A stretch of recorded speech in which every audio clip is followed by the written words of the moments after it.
Welcome to the last edition of the show with no name before the November elections. I'm Bob Going with Gavin Murdoch and Jim Nikosha. We came indoors today. It was a close call. It's just a little chilly out. Think it was close? Oh yeah, well, it's dry. It's dry enough out there. We could have done it. Of course, I would have had to move the furniture back in, but well, that's the way it goes. When I had to get lap blankets for the old guys.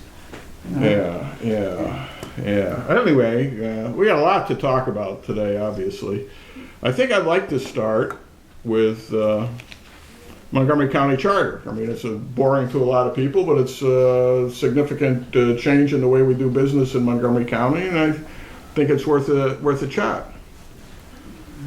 It's interesting. I've been reading the articles on it, and I agreed with most of Mr. Stark's observations of it. Rebuttal? But I heard the radio this morning, and they said they loved the weighted votes. Yeah. The three people that were on the radio, they loved their weighted votes. Well, because they've got the three highest weighted votes in the county. Why wouldn't they love it? DeMeza did most of the speaking. Yeah. Barone spoke, but you didn't know what he was saying, because I don't think he knew what he was saying. Yeah. And the same way with Miss Wheeler. So Barone, the part that I heard, Barone took the whole thing over. You mean DeMeza? Oh, it's Barone. DeMeza. Yeah. I get confused because they're both the same. Oh, I wonder what the thundering sound is. That's Uncle Si getting moved from the bedroom to the living room. Okay. Can be a thunderous roar sometimes. So we're not used to doing this indoors. We're used to hearing the train go by and all that. Anyway, to me, the incredible look. There's been a lot of talk about the charter, pro and con. There's been letters to the editor.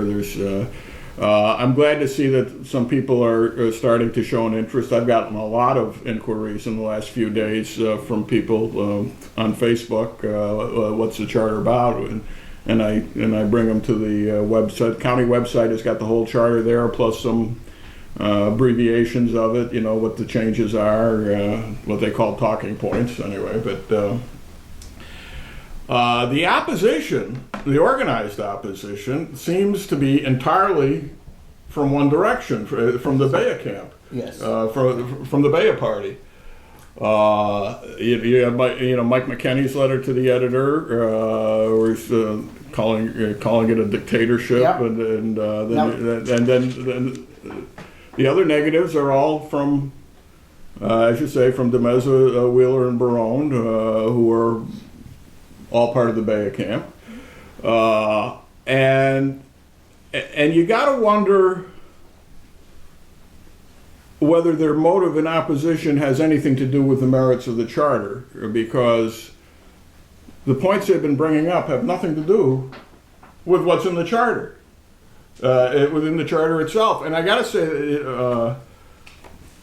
one of DeMeza's supporters told me she thought it was awful that Vinnie Stark was effectively calling Tom DeMeza a liar for some of the things that he had put in his letter to the editor. I hadn't read this letter to the editor at the time, but I basically kind of defended Vinnie because Vinnie's done more work on this than anybody. He's done the technical stuff that has made it easier for the rest of us on the commission to get there. But then I read DeMeza's letter to the editor, and maybe there's a way you can not call him a liar. But there's absolutely nothing in his letter that was true except that maybe his name is Tom DeMeza. I mean, absolutely astonishing that they would make this stuff up out of whole cloth, and I mean made it up. And it was all about what the cost, what the first year costs of the county charter are. It's all made up, folks. Every single word. And when DeMeza yells, "I've got the figures," think Joe McCarthy and how many communists are working in the State Department, and I've got the figures. Because it's baloney. It's 100% baloney.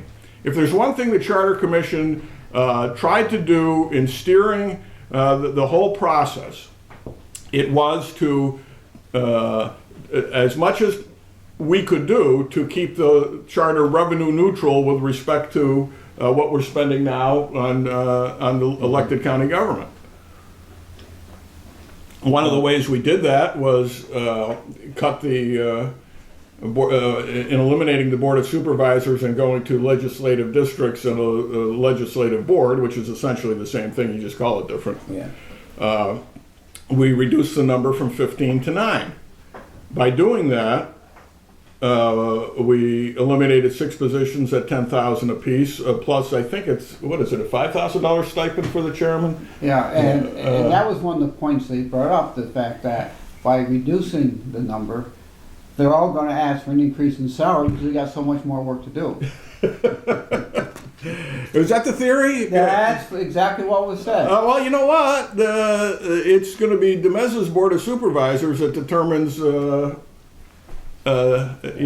determines what the salaries are. Well, because you can't set it during your term of office. Correct. Well, they got down to the nitty gritty when the guy called in and asked if the weighted vote was very good, and they both said yes because they would have the power. The 3 of them. Yeah. Well, how about that? Who knew? Who knew? Now, it wasn't very many years ago, a couple of censuses ago, that what a lot of people feared who didn't live in the particular jurisdictions came to pass. And that is that the 5 city supervisors formed a coalition with the town of Amsterdam supervisor, and the Gang of 6 controlled everything. Yeah. It didn't matter what parties they were in. In fact, I think Richie Baya was part of that when he was on the Board of Supervisors. Yeah, I'm sure he was. It was Richie Baya, Jerry Ottati, Vito D'Andriano. I'm losing track. Who the heck was in the 4th ward then? I don't know. And Town of Amsterdam supervisor was Frank Kwiatkowski. He went along with those other guys. Wow. They also made a big deal on the program this morning about how these jurisdictions were carved out and how somebody from the village of Fort Johnson would be able to control all the town of Florida from this side of the river, and they were a little concerned about that being the case, getting people elected. And of course, after serving 12 years, you have to leave office. All you do is walk away with your pension from it, and if some young guy gets involved, he's out after 12 years. 12 years is a long time. 12 years is a long time. Okay, this is not a... And each of those were matters we spent a lot of time on. Personally, I think we could have done without the term limit controversy, but I have no problem with the concept of term limits. I just, I was afraid. What is the term limit in the charter? It's basically 12 years for both the. No, but what's the term of the? The term of the supervisors is 3 years. 3 years. And they're limited to 4 3-year terms, which is, as you say, a fair amount of time. That's a long time. The 3 was arrived at for a couple of different reasons. First of all, right now, some of the Board of Supervisors terms are 4 years, some are 2. They're decided at the local level. Mm-hmm. So we, in that sense, we compromised on 3. The other thing we were looking at is, particularly initially, when you got this new county board and the new position of an elected administrator coming at the same time, we wanted there to be some overlap there, so that everybody is not out of office simultaneously, and that people can make adjustments in how they think county government is going by voting on the legislative thing during the term. So the term limits, as I recall, are 12 years for each. So it's 4 3-year terms for the legislature and 3 4-year terms for the county executive. Okay, 12 years is a long time. Yeah. And time to give somebody else a chance and change things a little bit. So in any event, that's where we are. So let's go through, because Justin knew what. Yeah, go ahead. In the city, the way the charter is, the way it's set up, how many supervisors we gonna have out of the city? Well, okay, yeah, let's discuss the districts. The districts, we spent, as I say, we spent a very, very long time on it because there's all kinds of different ways we could do it. If we had gone to an 8-member board, we could have gotten almost entirely, if not entirely, I think we could get entirely, the city would have 3 supervisors of equal districts, but they would only be in the city. That's just the mathematics of the census. And I think with the 9, I think the city gets 4, but one of the districts, I think it's the Upper Rockton district, extends into the town of Amsterdam. Town of Amsterdam, okay. And I think the town of Amsterdam is kind of split into 2 districts beyond that one. What we looked at, because to make equal districts, some of them are going to have to be large in the rural areas. Yeah. As the towns are geographically large. So we tried various formulas, and the one we came up with mostly is we tried to keep communities of interest together, so that once you get past the city line, what we were looking at is mostly school district lines. We, to the extent possible, we wanted to preserve town lines and school district lines. Now, you can't do that exactly. No, you can't. But you can come close. And I think we came very close to doing that. So that the central part, or the next one over, is largely the Fonda-Fultonville School District on both sides of the river. We tried to keep the river towns, the river villages together, Palatine Bridge and Canajoharie, and Fort Plain and Nelliston. St. Johnsville swings around and takes in some of the rural areas in the town of Minden, as was necessary, I think. But as I say, it's not perfect, but we did it completely oblivious to what party registration was in the districts, where a particular supervisor lives, because frankly, if the charter is adopted, I would think that most of the town members on the Board of Supervisors, given the choice of running for re-election as their town supervisor or becoming part of the new county legislature, I would think most of them would probably prefer being the executives of their town. That's their primary responsibility. The county is a secondary thing. The city supervisors doesn't make any difference. It's their only job. So, I would think, for example, if de Meza was deciding his political future and it wasn't in the assembly or something, I think he would be more inclined to be the boss of the town of Amsterdam than one of 9 members on 9 equal members on the county board. But I don't know. I'm going to speculate. In any event, none of that was taken into consideration in drawing the district lines. Maybe they feel that their power would be diminished no matter which way they went. Like, take Barone or de Meza individually. Yeah. Would their power be diminished if they took one position over the other? I mean. Yeah, I know. Yeah. And I think that's what they're worried about, is that they want everything. Yes. Yeah. Well, of course, in Barone and Wheeler's case, they're both they would. Their only choice is to remain as county legislators unless one of them runs for something else. Well, see, that's. And of course, there'd be a county executive position opening up too, and maybe one of them would want to run for that as well. Who knows? Well, Barone says that he has the experience and he has the qualifications. Well, he does have the experience. The qualifications? Well, I don't know. It depends on how you cut it. I will say this about Ronnie, who has never supported me in anything I've ever done. So I'm not saying this out of a great deal of personal affection for him. But when he was chairman of the board, he put a lot of time in. I mean, he was up there every day, and he was running things. And that's, And they put a lot of vouchers in for travel. and he put a lot of vouchers in for travel time, I'm sure. Yeah, I'm not commenting on that. I'm just saying that did he know the job? Yes, I think he knew the job. Would you want him in that job? Not necessarily. But one of the weaknesses of the system in having the chairman of the board effectively be the executive of the county is it's a part-time position. It's a very part-time position. And unless you're somebody like Ronnie who just loves spending all his time doing it and has the time to do it, you're not going to get that year in and year out.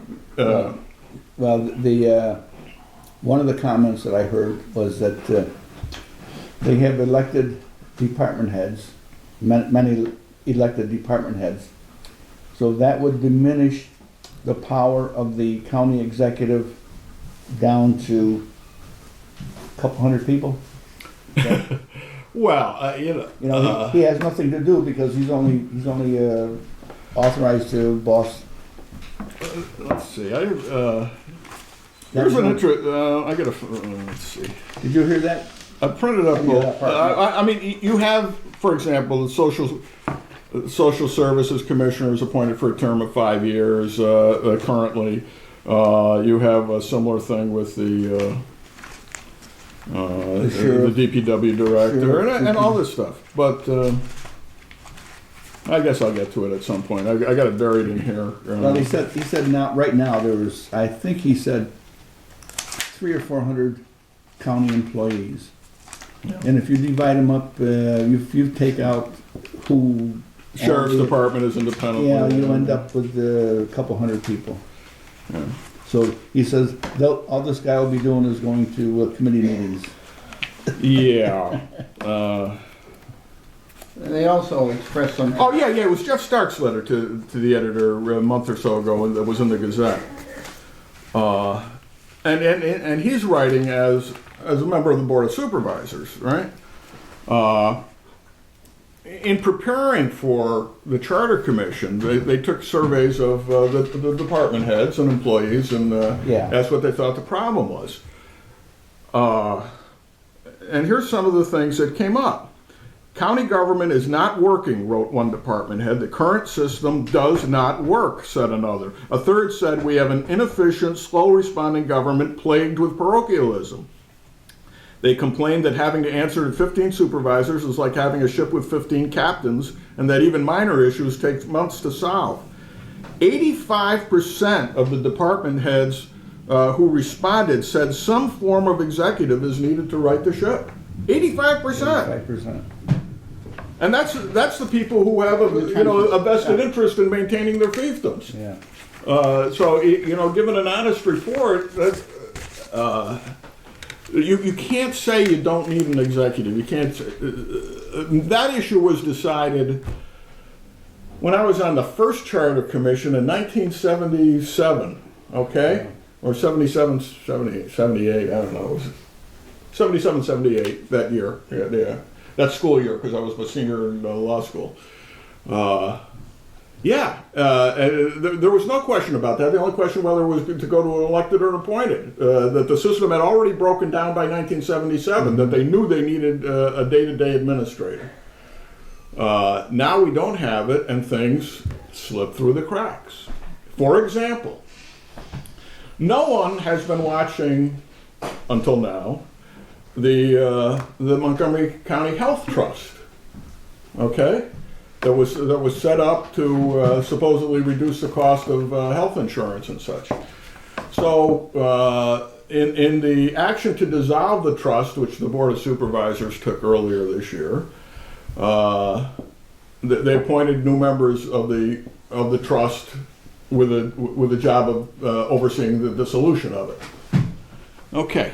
So the new board comes in, and they ask for the records of the trust going back to 2007. What records?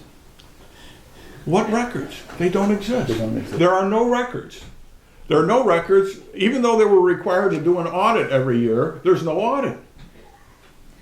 No audit. Well, according to Mr. Barone. And when there's no audit for the trust, that means that the audit for the county and the audit for the city Are off too. are off too.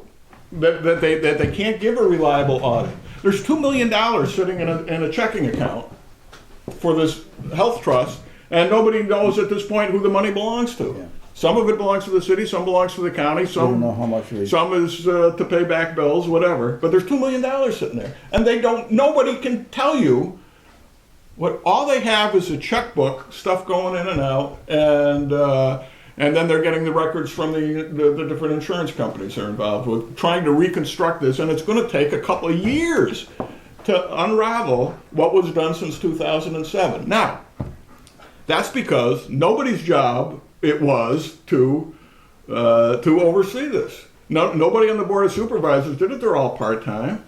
If you had a county executive, yeah, that'd be one of the things you'd want your county executive to keep an eye on, wouldn't it? Exactly.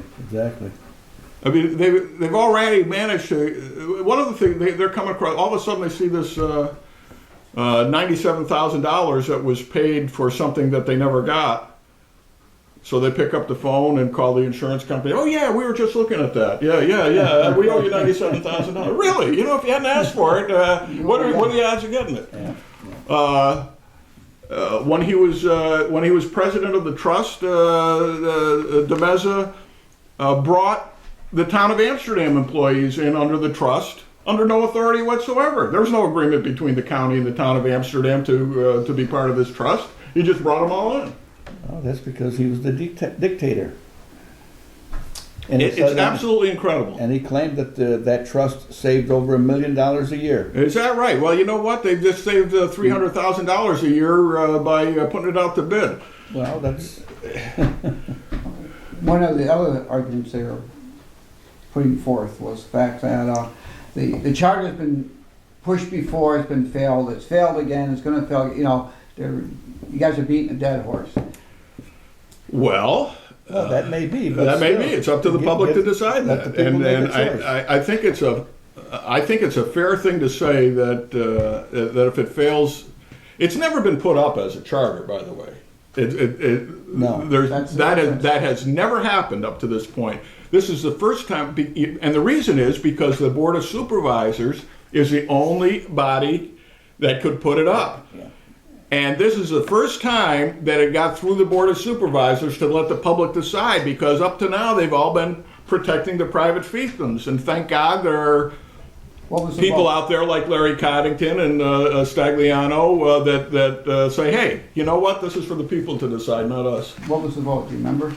Well, the people who voted against it were the same people who were on today, pretty much. Yeah. I think there was somebody else that was against it also. Yeah, I'm not sure. I forget whether Butch Grieco, I think, voted against putting it on the ballot. I may be wrong about that. No, Wheeler voted to put it on, actually. Yeah, she did. Yeah. Well, they must have. As a matter of fact, she was the deciding vote on the one issue of taking the county treasurer out. They must have bought her dinner because she changed her mind. Voting to put it on the ballot and supporting it are two different things. I think Shane Walters, may he rest in peace, voted to put it on the ballot so the people would decide, but I think he was going to oppose it for his own reasons, for different things he didn't like in it. But at least they're allowing the people most directly affected to vote. Well, the thing is, the charter can be changed after it's implemented. Unless it's implemented, you can't change it. You'd have to go to, because we have no charter now. We operate under the ancient county law as later interpreted by the courts, which set up the weighted voting system. In effect.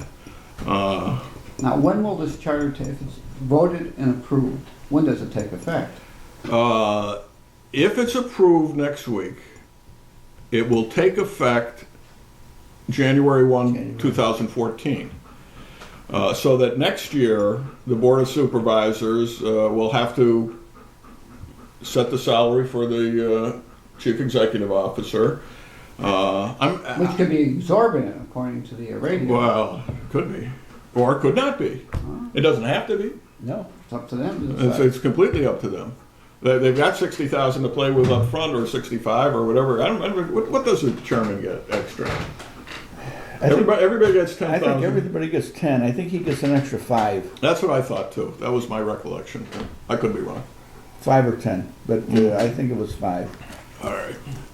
So here's some of the stuff DeMeza made up for his scary letter to the editor. All right, and I'm getting this from Justin Knudson's fabulous letter that was in the editor yesterday. What a rebuttal he was. Now, Justin Knudson, there's Nancy Knudson's son, who was my doctor until she decided to go into the hospice, so I don't want her to be my doctor for a while. Yeah.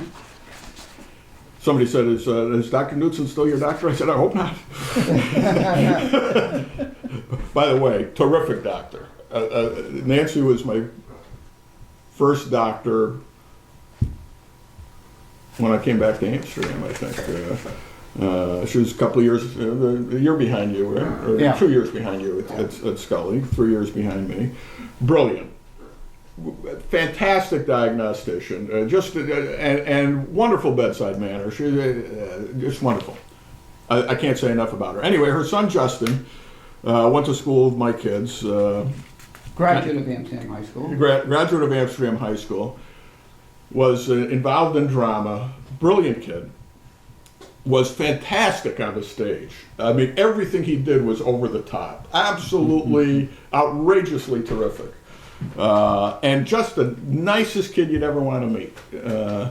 Anyway, he graduated from college, worked on the West Coast for a while, and then came back here. And I don't know if he's doing anything right now. He's an entrepreneur. Is he? And he's developing a tree farm. And I forget what kind of fruit he's going to grow. But he's planting trees. And now he worked at Cappy's this summer. He's back out planting, and he's going to be independent, wealthy someday. His mother used to wait on me at Cappy's when she was going to college. Family business. Family business. Stays in the family. Yeah. And because they live up there someplace out in the... Nancy was a sleazak, and she was one of the Manny's Corner sleazaks. And I think her husband was from up that way too, so they're out that way. Anyway, Justin attended almost every one of the board, every one of the commission meetings, the charter commission meetings. So he's a friend of Vinny's, so that, the two of them would talk all the time. But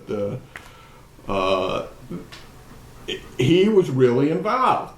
Now, ask me how many times DeMeza came to a charter commission meeting.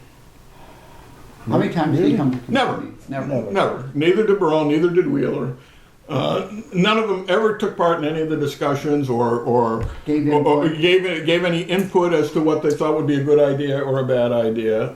They just decided whatever it was, they were against it. They were against it. So anyway, so Justin knows what he's talking about. He's gone over the proposed charter. He's actually something of an expert on the county budget. It's great that every once in a while, every generation or so, you come up with somebody on the outside who actually takes an interest in this stuff, right? Anyway, so here are some of the things Tom DeMeza had to say as refuted by Justin Knudson. $20,000 per legislator. What? That's a question mark? Supervisors are paid $10,000 now, and under the charter, the scope of a legislator's job would be cut in half. Why would they double their pay? Why would we double their pay?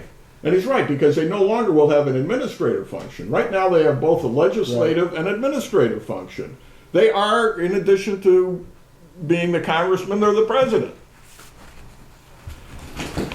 Next, he predicts $140,000 for the county executive. Where does it say that? Several similar-sized counties pay their executives in the range of $69,000 to $80,000. Fulton County pays theirs $82,000. Under the charter, the supervisors would set the executive salary for the first 4 years. Apparently, DeMeza will vote to pay almost double the going rate. Well, I don't know if that's... You can draw that conclusion. I think if he wants to run. Oh, then we add $125,000 for a deputy county executive. There isn't any deputy county executive in this proposed charter. I think they're going back to when we had a county administrator, and we had a deputy county administrator. We had a number of county administrators, and Dick Healy was a deputy county administrator and clerk of the board, and his salary was split over a couple of couple of different items and such. Is there any chance that Mr. DeMeza actually didn't read the charter? I'm sure he read it. Well, no, actually, maybe he didn't. Maybe he didn't read it. In which case, we don't have to call him a liar. Because I mean, some of the things he says, since they're not there and he's interjecting it, obviously he's had some flight of fancy where it occurred to him that this exists when it doesn't. Then they want to pay. Then he suggests that there's going to be $60,000 for a secretary for the executive. Holy crap! I'll take that job. $60,000. That's more than I made as corporation counsel in the city of Amsterdam. Wow. As a secretary. And Not that there's anything wrong with secretaries. And does it say that in the charter? No, that's not in there. As Justin says, more likely the board of supervisor would just take the $40,000 we currently pay the deputy clerk for the supervisor, deputy clerk of the board, a position which wouldn't have much to do under the charter, and use that money for a secretary. All right. Next, he suggests $85,000 for a full-time auditor. The charter doesn't require an auditor. Under the charter, the legislature can do the audits like the supervisors are doing now for no additional pay, right? Like you used to do. Like I used to do. $60,000 for a purchasing agent. Do we have purchasing agent now? To which Justin says, huh? The county has a purchasing agent already in the budget. He's paid $50,000. Can I apply for that auditor's job? Yeah, the full-time auditor? Yeah. Yeah, you're I'm qualified. qualified. Yeah. Jesus. That's better than the $5,000 I was getting as the Yeah. All right. $45,000 for a staff person for the purchasing agent. As he points out, the purchasing agent doesn't have a staffer now. Under the charter, his job won't change, and we won't need a staff member. Yeah. Next, he comes up. I mean, it's unfathomable how they came up with this stuff. Just making up. It was like the early New Deal, just throwing darts at the board and coming up with their goals for the week. You know, $100,000 for a community services director. Wow. We have a community service director now who is paid $30,000. Wow. $45,000 for a staff person for the community services director. Again, we don't have one now, and the charter wouldn't change that. I wish I worked for him. Jeepers. God, don't put Demez in charge of the government. Well, why not? Well, maybe this is what he wants if he's going to be executive. He wants all these things. Yeah. How about this? $35,000 for a car for the executive. Justin's not, he says, what the heck? There is no car in the charter. I advise the readers to call Demez and tell him you don't support his plan to buy the executive a BMW 1 Series. $35,000. Actually, it should be a SUV is what the point on the radio was made. Well, Because we do a lot of traveling, overseeing. you know what? We have. Well, he did that when he was a detective, but Oh well, yeah. When he was driving the uninsured vehicles, right? How about this one? $35,000 for printing. The budget currently allocates $500 for printing for the entire board of supervisors. $500. All of a sudden, it's going to be $35,000 extra. gee. And then $25,000 for miscellaneous expenditures. So he's suggesting that we give the executive an expense account in addition to his, what, $145,000 salary? How much was it? $140,000. Plus, that's for his Cheetos.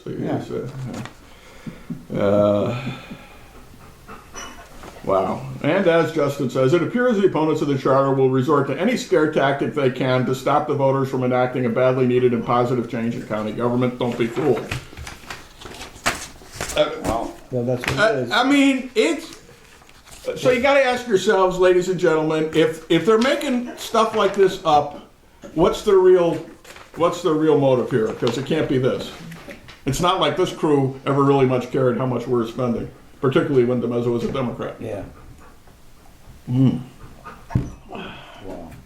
Wow.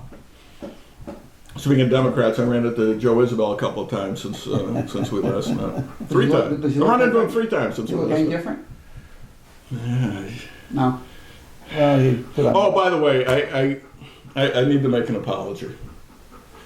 Because a prominent member of the local Democratic Party, I won't mention his or her name, said to me that they thought it was a terrible low blow I did on the podcast a couple of weeks ago. And in retrospect, I think they're right. You may recall I said that the average IQ of the Republicans just went up 70 points when Isabel switched, and they took umbrage at that. They took umbrage to that, yeah. So I apologize, and I should to be fair, I should point out that the average IQ of the Democrats also went up 70 points.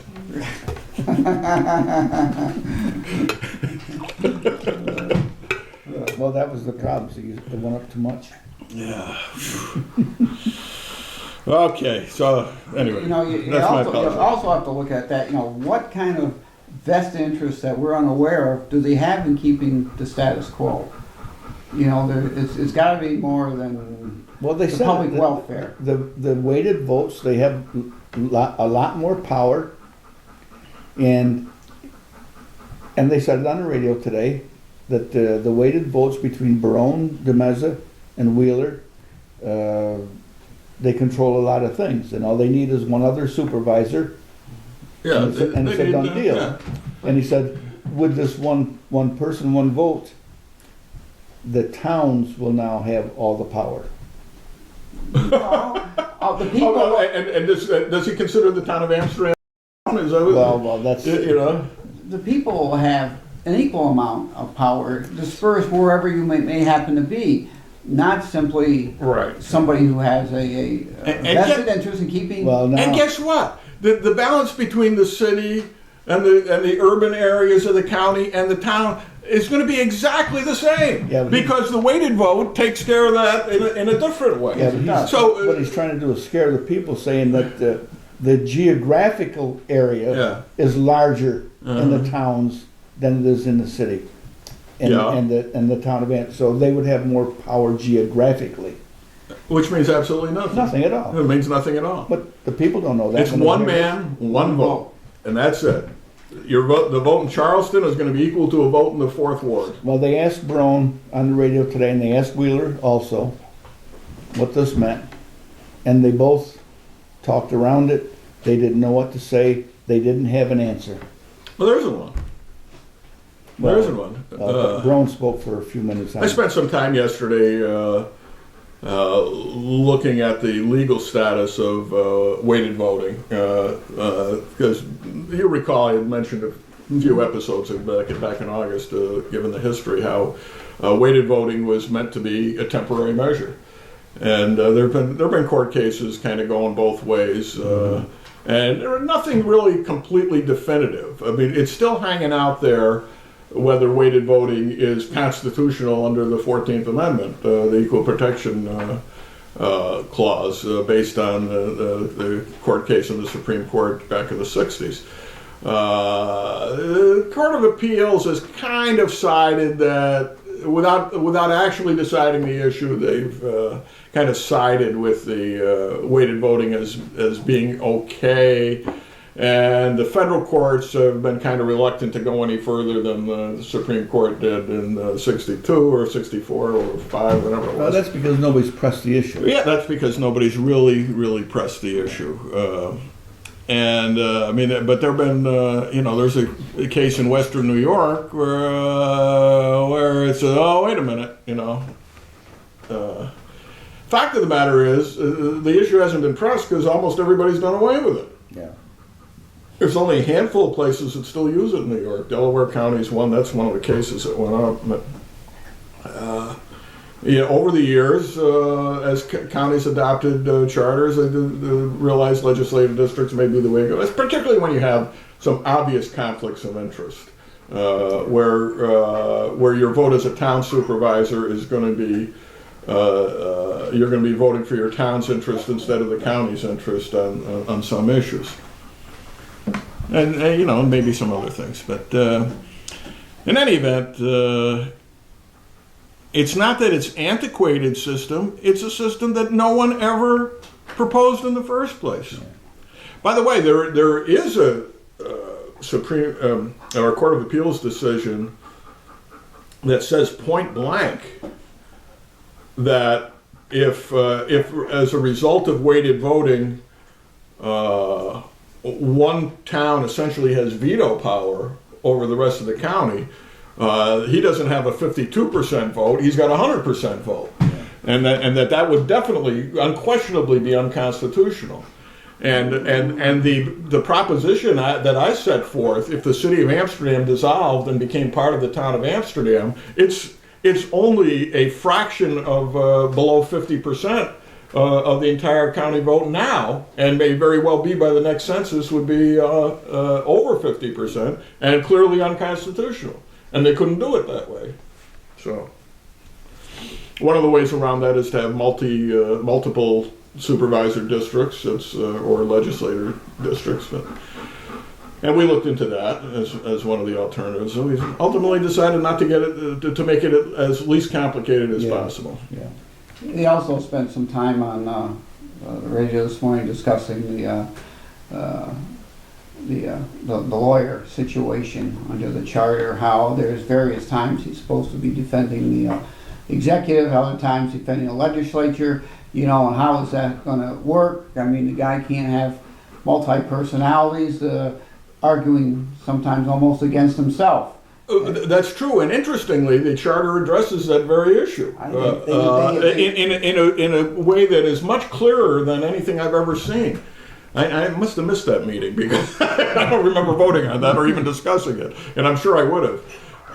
What it essentially says is when there is a conflict between the position taken by the executive and the position taken by the legislature, it would be the county attorney's duty to support the legislature's position if it had to go to court or whatever, and would not preclude the county executive from hiring outside counsel to take care of the issue.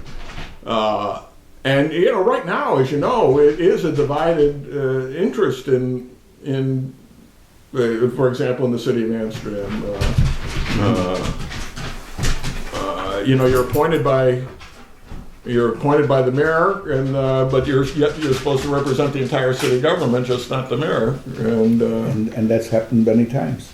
A lot of under the proposed county charter, the county attorney, like all the department head positions, would be appointed by the county executive, I guess for the term, and subject to the approval of the legislative board, which I guess is pretty much how it's done everywhere else, like the attorney general of the country.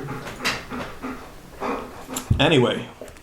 That was being portrayed as a weakness of the charter. Now, the one I think the disturbing thing about the message letter, it was the first one that really got in that raised points, and unfortunately, people tend to remember the big thing first, not the rebuttal. Yeah. Right. And I think that they've already heard all these things that he is portraying as being bad about the charter, and that's what people are going to remember. They may not remember Mr. Knudsen's counterpoints on all those issues. That's true. And it's and you always get this. What are they trying to sneak by us? Hey, it's right there. Read it. Read it for yourself. And as I say, everything we did was an open session with the press there. Every discussion we had was an open session, even when we were arguing over picayune points, even when we were saying things that made us look stupid. It was all done in open session. It wasn't over a cup of coffee or a steak sandwich or anything. It was done right there in that room in Fonda. And I got to say, I don't know how the commission membership got put together, but it ended up being very well balanced, filled with people who had a real interest in doing the job. Even when you get a few somewhat political people like myself and Bill Wills being on there, who don't have a history of particularly working well together, it ended up being a real solid exchange of ideas and coming up with solutions and debating the points in a completely nonpartisan way. It was, I was so impressed. Because it was done in a way, it wasn't about the people who were doing the Yeah, job, it's about yeah. the job that people had to do. Right, exactly. Dusty Steiner, from the college, was a chairman. He was excellent, excellent. Peter Capabianco brought a very interesting perspective because he's both, big time executive, Yeah. having run St. Mary's Hospital all those years. But plus, he also was a department head for a while as Commissioner of Social Services for a time. So he had that both perspective. Wills brought in, what was he, 12 years on the Board of Supervisors, Yeah. something like that. 12 years. Plus his experience in city government. I brought in, my 2 prior charter commissions, the county charter commissions, and 2 prior city charter commissions, and my lawyer background, and so that was helpful. We had an engineer, it was just a splendid board. It really was. Section. Compared to the 2 previous charter commissions you worked on, Yeah. is the result of this commission, did it produce a better product? It did, but I think I'd have to say only because we had a cooperative board of supervisors that would actually take what we gave them and report it on to the public. I think the first one I was on in '78 was a good commission. It really was, but we couldn't get past that. We couldn't get to the point where we could actually get a charter on the ballot. What we did have was one proposition that, well, first of all, we ended up recommending an appointed county administrator, which I had a concurrence saying this should only be a temporary measure till we go to an executive. But that could be done without going to a charter. And that's what they did. And we had that county administrator for 25 years after that. The second thing we recommended that did go on the ballot was moving from an elected county treasurer to an appointed county finance officer. Again, without any respect to the person who was holding the position of county treasurer at the time, who happened to be Bessie Lewandowski, who was a friend of mine. That did get on the ballot and went down in flames. And so when that issue came up again this year on this commission, I argued vehemently against it, not because it was a bad idea, because it's frankly a good idea, but because that's going to take the whole charter down. Yeah, they're going to sink the whole charter just on that. If they want to vote on that in the future as a separate issue, let them vote on it as a separate issue. But let's get the charter underway first. And again, as you point out, once you have the charter, if you don't like certain aspects of it, and there are certain aspects of it I don't like, There's a way to amend it. there are ways to amend it, and for the people to vote on amending it. And these, Anyway, another thing that was prepared was the 12 myths of the charter. And a disputation of the myths. Okay. This was kind of put together by members of our commission. Myth 1: the charter will add another layer of government. By the way, these are all answered false, so I can skip that. Right? False. There's already a layer of government at the county called the county government. Your representatives there are the county board of supervisors. It's a big enterprise. This has a budget of $93 million annually, 400 employees. Now, it says, to give you an idea of scale, if we combine the budgets of the city of Amsterdam and all the counties, towns, and villages together, it comes up to $60 million.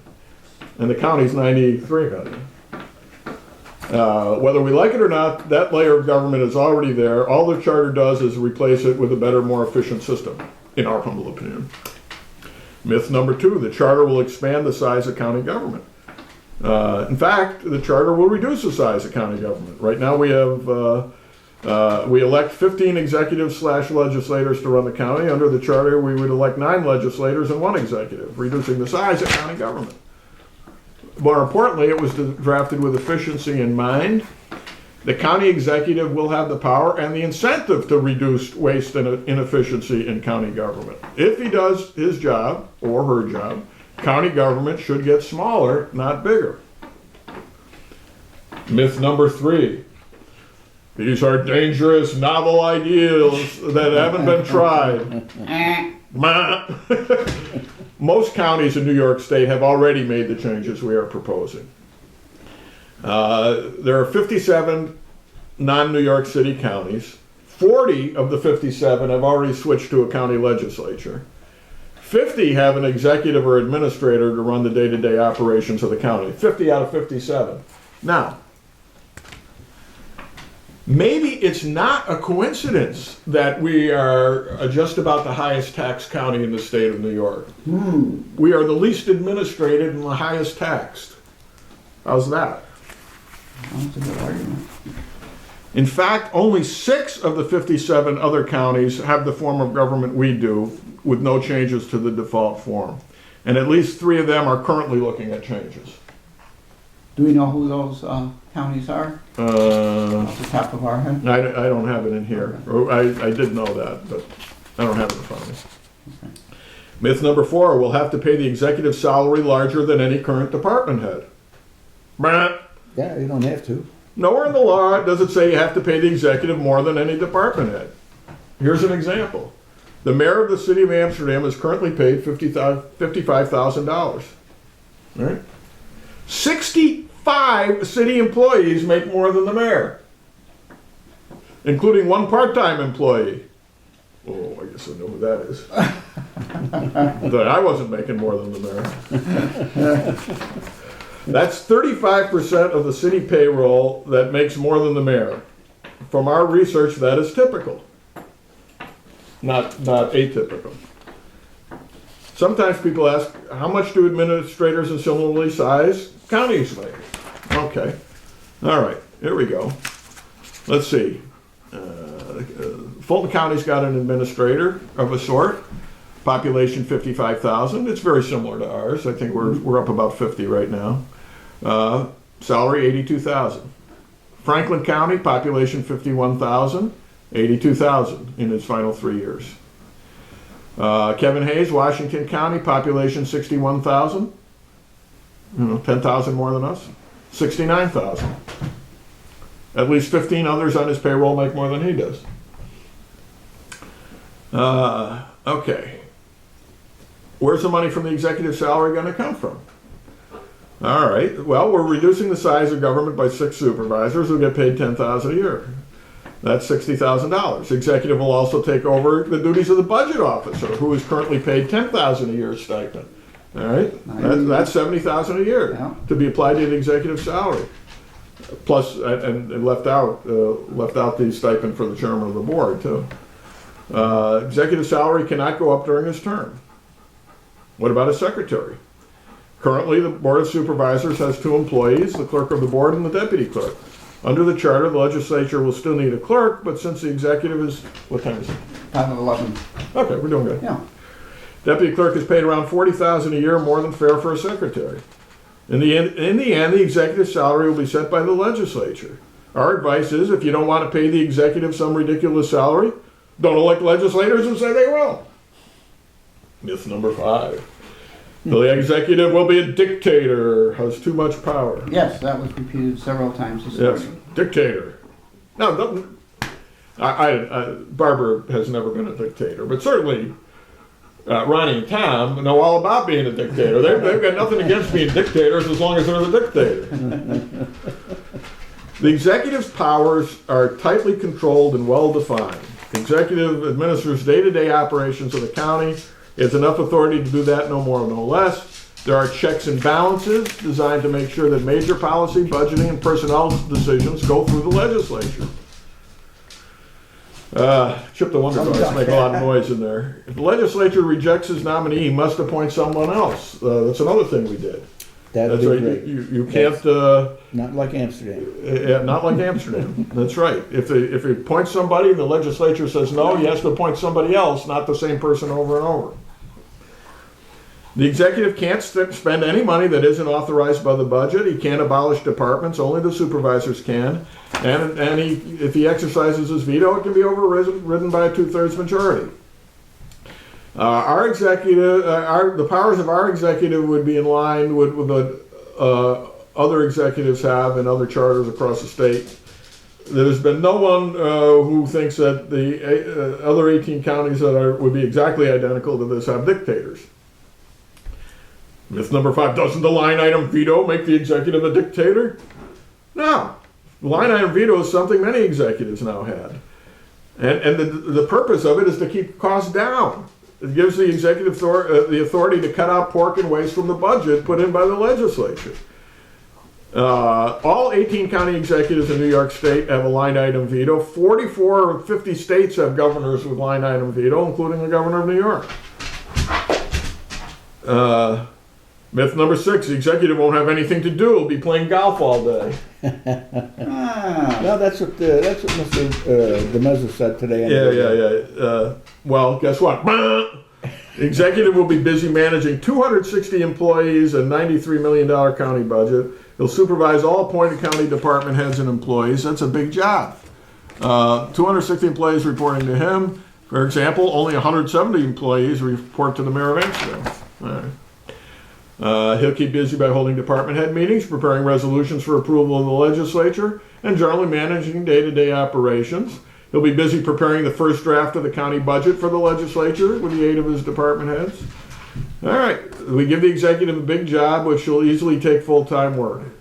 And if he is in fact playing golf all day, then we can vote him out, which is what you can't do with an appointed administrator. Myth 7, the charter has no checks and balances, unlike the current system. False. The current system has no checks and balances. The charter is loaded with them. It seems as though the framework for this charter you've created is very similar to our Constitution. Yes, that's the whole idea. Right. Oh. Have checks and balances. It had checks and balances. Myth number 8, my town, village, city government will change. I will lose my supervisor alderman. False. Charter only affects county government. Town, village, and city governments remain exactly the same. You have your same mayor, your same alderman. It's just your representative on the county board will be elected from a district that may be a little different, that's all. Myth number 9, my town will lose its identity. Well, let's see, out of 57 non-New York City counties, 40 have already switched to a county legislature, and none of them have lost their town identities. Herkimer to our west has a legislature, but you never hear someone say they're from District 5 instead of saying they're from Dolgeville. Schenectady to our east has a legislature, but you never hear someone say, I'm from District 6, when they're from Rotterdam. Town identity is tied to a lot of factors. It is not tied to who represents you at the county. All right. Myth 10, the coroner, treasurer, sheriff, clerk, DA will be abolished. Nonsense. Not so. Myth 11, the commission says the charter will solve all our problems. No. We don't say that's going to solve all problems. You still have to elect people who are going to do the job. You make a little bit more effective system to deal with the problems that you have. And myth number 12, we've currently already gone into, the charter will cost the county more money. No. Absolutely not. So that's what we went into with the Newsom's letter. Okay. Vote for the county charter on Tuesday. You got to flip your ballot over. It's on the back. But vote yes, and hopefully we'll make things more efficient on the county level. And that does it for the first hour. I'm Bob Going, Gavin Murdoch, and Jim Nikosha, and we'll be back shortly with more of the show with no name.